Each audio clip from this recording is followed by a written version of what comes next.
Subscribe to Keep It Terrifying for creepy tales, horror, and nightmares you won't forget. Don't miss out. Hit that subscribe button and keep it terrifying. Part 1, The Return. JB had always been the kind of person who could sell sand to a desert. Words were his weapon, and his craft was convincing others that they were always a few steps away from financial freedom, if they just followed his advice. He'd made a career of fooling people into investing in empty promises. The once small-time hustler had become a legend in the world of high-risk schemes, a king of the financial pyramid, and a master of manipulation. He was always a phone call away from a brand-new scam, always $1 away from a new venture. But there was one place where his charm didn't work. His hometown. It had been years since JB had set foot in the sleepy little town of Westfield, a place where everyone knew everyone's business. The people there had once trusted him, but now, after his many years of deceptive deals and ruined lives, his name was nothing but a curse. Westfield wasn't a place he liked to think about. It reminded him of who he had been before he became the businessman he was now, the broke kid with nothing to his name. But money changed things, didn't it? Money made people forget. Until, one day, the call came. JB had received a letter, hand-delivered by an old acquaintance. The handwriting on the envelope looked familiar, Jenna, his childhood friend. The letter invited him back to Westfield, offering a chance to reconnect, as if nothing had happened. The words felt cold. Too polite. Jenna knew better than to want anything to do with him. There was something else in this letter, something that JB couldn't place. But his curiosity got the better of him. Returning to Westfield wasn't easy. His sleek, expensive car was a stark contrast to the old, quiet streets. The houses were smaller, the buildings aging with time. As he drove past the small, one-story homes, JB thought about how much he had changed. How much he had grown. But as he approached the town square, an unsettling feeling crept over him. It wasn't just nostalgia, it was as if the town itself had been waiting for his return, a heavy silence in the air. JB shrugged it off. He parked his car near the cafe where Jenna used to work and walked into the building. The bell above the door rang with a jarring sound. Behind the counter, Jenna stood, her eyes locked on him. JB, she said softly, as if she were unsure whether to greet him or curse him. It's been a long time. Part 2, The Familiar Faces. Jenna led JB to a booth in the back of the cafe, where two other familiar faces waited for him. There was Tom, the town's sheriff, and Greg, an old schoolmate JB had once considered a partner in crime. JB's smile faltered when he saw them. They looked different now, older, more worn, but there was a hardness in their eyes that JB hadn't noticed before. Thanks for coming, Jenna said, her voice cold as she slid into the booth across from him. We've been meaning to talk. JB glanced at Tom and Greg, both of whom were watching him with an intensity that made his skin crawl. So, what's this all about? JB asked, leaning back in the booth, trying to mask the growing unease. You know, I've got a lot of business to take care of. I wasn't planning on sticking around long. Jenna didn't smile. We've been waiting for you, JB. All of us. Her voice wavered with something JB couldn't place, anger, fear, or perhaps something else altogether. You think you can come back here, after everything you've done? After all the people you've destroyed? You think we forgot? JB's mind raced. He had been successful, had made millions. His scams had always worked, always left people desperate but too embarrassed to speak out. Who would believe them? Come on, Jenna, JB said with a smooth laugh. I've made a lot of money, sure, but that's the game. People knew what they were getting into. Tom's hand slammed down on the table, making JB jump. You don't get it, JB. It's not just about money. You took everything from these people. Everything they had. His voice was low, gravelly, but there was a trembling in it that JB had never heard before. Greg leaned in, his eyes narrowing. The thing is, JB, you never left. Not really. You left behind a trail of broken dreams and ruined lives. And now it's your turn to pay. JB's stomach twisted. There was something deeply wrong with this situation, but he couldn't put his finger on it. He stood up quickly, knocking over the water glass in front of him.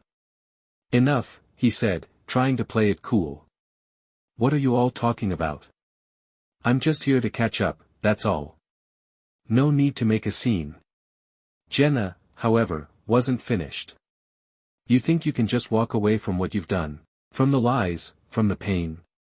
She stood, her face contorted in a way JB had never seen before, fury mixed with something darker, something twisted. Do you remember Old Man Millers? She asked suddenly, her voice rising. You told him to invest in your real estate deal, remember? Well, he lost everything. His house, his savings, his health. He died, JB, died because of you. JB's mind raced. Old Man Millers. That was years ago, and the old fool had trusted him completely. But it wasn't his fault the man couldn't handle risk. People were stupid that way. And what about Sarah Hensley? Greg chimed in. She gave you everything she had. And now? Now she's in a halfway house, struggling to remember her own name. The room felt colder, the walls closer. You think this is a joke? Jenna's voice cracked. You think you can come in here, act like nothing happened? Well, you're wrong. Part 3, The Price of Deception. The tension in the cafe was suffocating. JB's heart pounded in his chest as he slowly backed away from the booth. Something wasn't right. He had never been afraid of anyone, after all, he was JB, the man who knew how to twist the truth, how to win every game. But this felt different.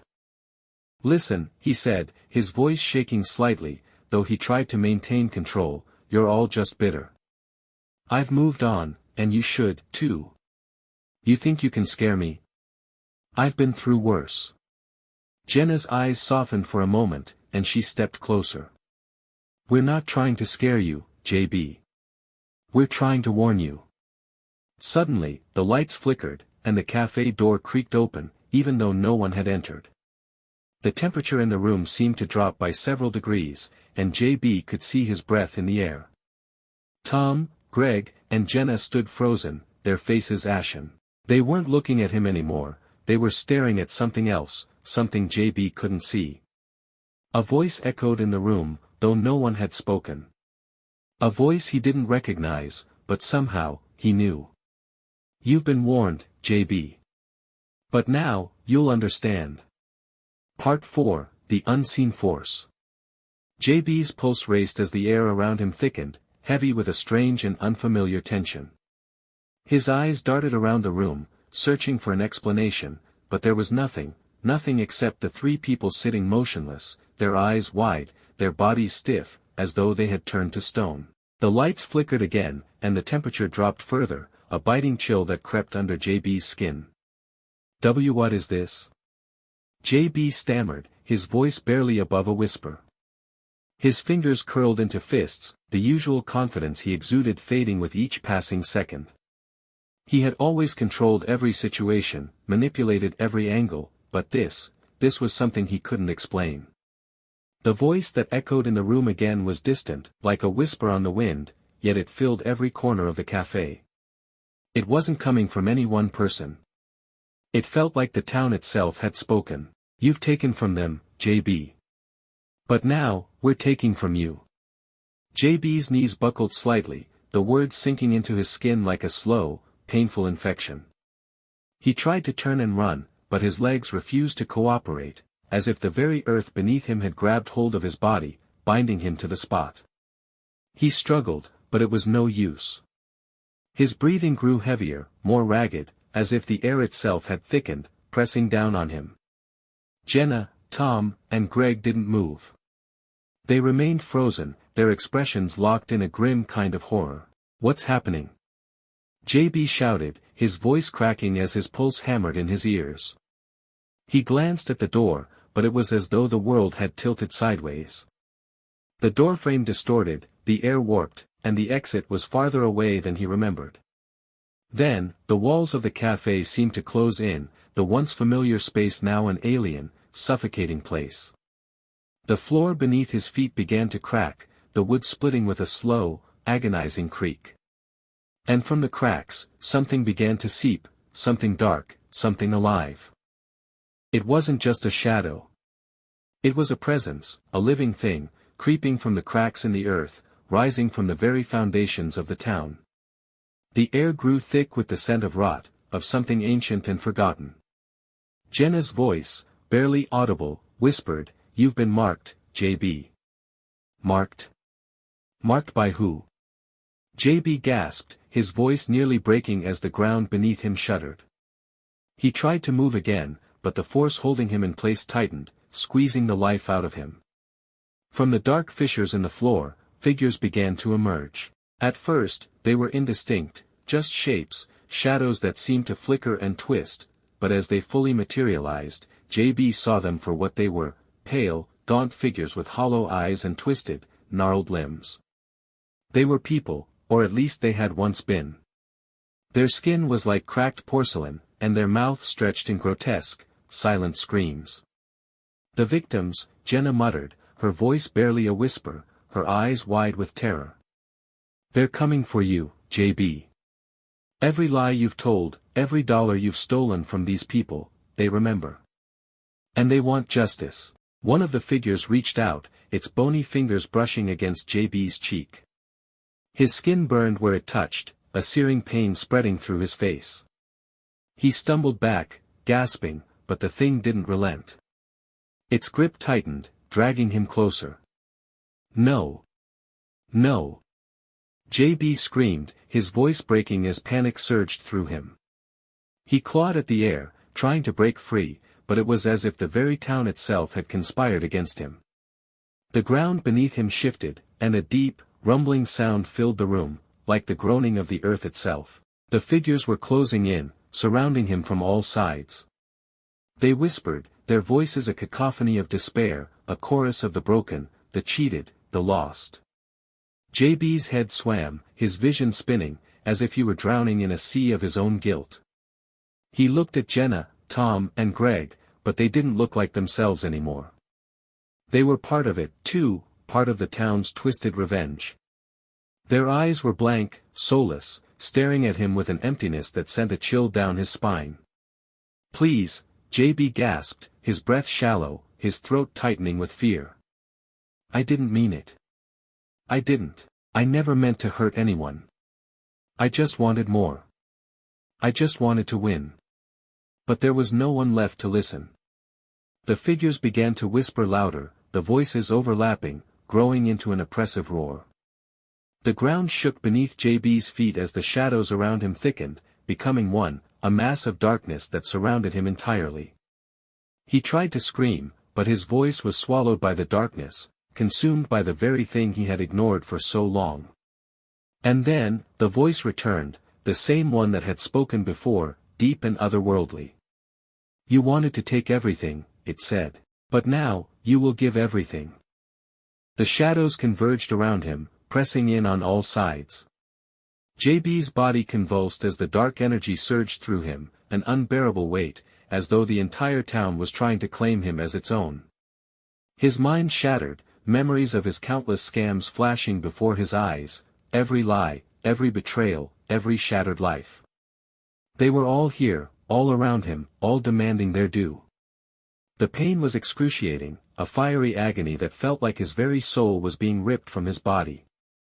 His thoughts fragmented, and for a brief, fleeting moment, he understood. He had never been in control. The people he had cheated, they had always been in control. And now, they were taking their revenge. Part 5, The Reckoning. When JB awoke, it was as though the world had turned upside down. His eyes opened to darkness, to a silence so deep it felt unnatural. His body ached, and his head throbbed with a pain that made him dizzy. For a moment, he didn't know where he was. His hands were bound, his arms heavy, as though something was pressing down on him. He tried to move, but the pain in his chest was unbearable. He looked around, but there was nothing, just an endless void of shadow. Then, a light appeared. Faint at first, but growing brighter, it cut through the darkness like a blade. As the light drew closer, J.B. saw the figures once more, standing in a circle around him. They were the same pale, gaunt people, their hollow eyes fixed on him with an intensity that made his skin crawl. But there was something different about them now. They were, silent, waiting. And then, in the center of the circle, a figure emerged from the shadows, tall, impossibly tall, its features obscured by a hood and dark robes. J.B. couldn't see its face, but he could feel its gaze, heavy and suffocating. "You've taken everything," the figure said, its voice low and cold. "But there is still one thing left to take." J.B. struggled against his restraints, panic rising in his chest. "What do you want from me?" he cried out, his voice hoarse with fear. "I've paid, I've learned my lesson. Just let me go." The figure didn't answer immediately. Instead, it raised its hand, and the shadows around J.B. seemed to pulse with energy. The air became thick with dread, and J.B. could feel it, a pull, deep in his chest, as though something was draining him from the inside. "You will never leave this place," the figure intoned, its voice a whisper that reverberated through J.B.'s entire being. "For you, there is no escape. No more lies. No more freedom." As the shadows closed in around him, J.B. screamed, but his voice was swallowed by the void. And in that darkness, J.B. understood. He had played the game and won, but now, the game had changed. And he was the one who would lose everything. Part 6, The Price of Souls. J.B.'s mind reeled, the crushing weight of the figure's words pressing down on him. It felt as if the darkness around him were alive, pulsating with a malevolent force that sought only to consume. His heart raced in panic as the shadows continued to tighten their grip, a suffocating mass of despair closing in on every side. "Please," J.B. whispered, his voice cracking, desperation overtaking him. "I'll do anything. I'll make things right. I'll pay back everyone, I swear. Just let me go." But the figure's silence was deafening. There was no mercy in its gaze, no hint of pity or understanding. The darkness swirled around J.B., a swirling vortex of pain, regret, and endless sorrow. He could feel the faces of the people he had wronged in the air around him, Sarah Hensley, Old Man Millers, countless others who had trusted him and been left with nothing but shattered lives. The shadows whispered their names to him, their voices distorted and ghostly. They had come for him, not as vengeful spirits, but as the very essence of his sins. Every lie he had told, every soul he had crushed in the pursuit of wealth, now had a physical presence, an unholy army of the broken, crawling from the cracks in the earth.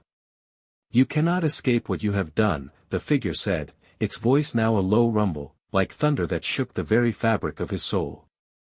It stepped closer, and J.B. could feel its icy breath on his face. "For every action, there is a cost. For every lie, a debt." J.B. recoiled, his chest tightening with fear. "Please, no. I don't deserve this. I've learned. I've changed." The figure's hand reached out, and J.B. felt his body lurch forward, as if it were being pulled by invisible strings. "It's too late for that," the figure murmured. "There is no redemption for you here, J.B. No forgiveness." With a sudden, terrifying motion, the figure placed its hand on J.B.'s forehead. The world around him seemed to shudder and collapse. His vision blurred as a flood of memories overwhelmed him, faces, names, voices from the past that he had long buried. People who had trusted him, people who had been ruined by his greed, his lies, his schemes. He saw Millers, his crumpled face twisted in pain as he signed over his house to J.B. He saw Sarah Hensley, her hands trembling as she handed over her life savings, her face filled with hope that J.B. would make her a millionaire.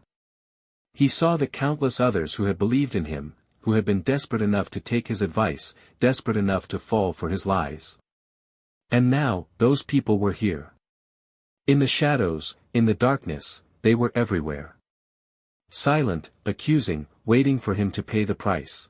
They whispered his name over and over, their voices growing louder, a chorus of the betrayed. No. JB screamed, his voice hoarse with terror. Please. I didn't mean it. I never meant to hurt anyone. But it was no use. The darkness consumed him. The figure's hand tightened on his forehead, and JB felt his very essence being pulled from him, as though his soul was being drawn out of his body, piece by piece. And then, just as suddenly as it had begun, the darkness stopped. The oppressive weight lifted, and JB gasped for breath. He blinked rapidly, his heart hammering in his chest, but the shadows were gone. The figures were gone. There was no sound, no whisper of movement. He was alone. Or so he thought. As his mind tried to comprehend what had just happened, he felt a sharp, searing pain in his chest. His hand shot to his heart, but there was nothing, no wound, no mark, but the pain was undeniable. It was like something was pulling at the very core of him, an invisible thread tugging at his soul. His breath came in ragged gasps as the reality of his situation began to settle in. He was trapped, not in some physical prison, but in a place far worse. He had been claimed, his soul marked for eternity by the very people he had deceived. There was no escape. There was no redemption. And then, as the pain in his chest grew unbearable, he understood. He understood what it meant to truly lose everything. The figure's voice came again, cold and distant, echoing in the stillness. You are not free, JB. You never were. And now, you belong to us. Part 7, The Forever Debt. When JB opened his eyes again, he was no longer in the cafe, no longer in the town square. He was somewhere else, somewhere darker, somewhere colder. The air was thick with an oppressive weight, and the ground beneath him felt like it was shifting, as though it had a pulse of its own. He stumbled to his feet, the pain in his chest subsiding, but the coldness in his soul remained. He looked around, and in the distance, he saw shapes, figures moving toward him. They were the same figures from before, but this time, they were not silent. They were whispering, their voices low and guttural. JB, one of them hissed. You've taken from us. Now we take from you. No. JB screamed, his voice hoarse. Please, no more. I've paid. I've paid. But they didn't listen. They never listened. The figures closed in, their eyes hollow, their mouths twisted into silent screams. They surrounded him, their cold hands reaching out, their fingers brushing against his skin. He tried to run, but his legs felt heavy, as though they were made of stone. The ground beneath him trembled, and JB realized, with a sinking feeling in his gut, that he wasn't running anywhere.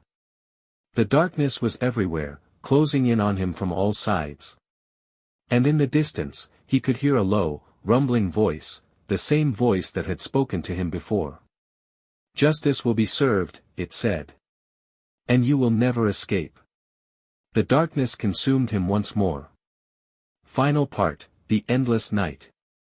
And so, JB remained trapped in the endless void, surrounded by the faces of those he had wronged, their whispers filling his ears with their suffering.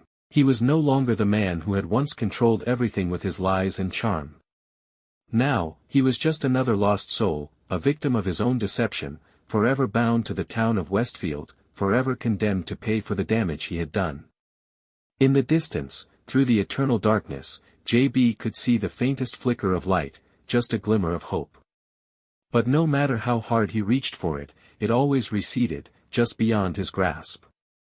The people he had betrayed, the lives he had destroyed, all lingered in the shadows, their faces etched with sorrow and anger. And they were waiting for him to understand, to truly understand the cost of his actions. There would be no escape. For JB, the game was over. And the price of his lies? It was eternal. The end.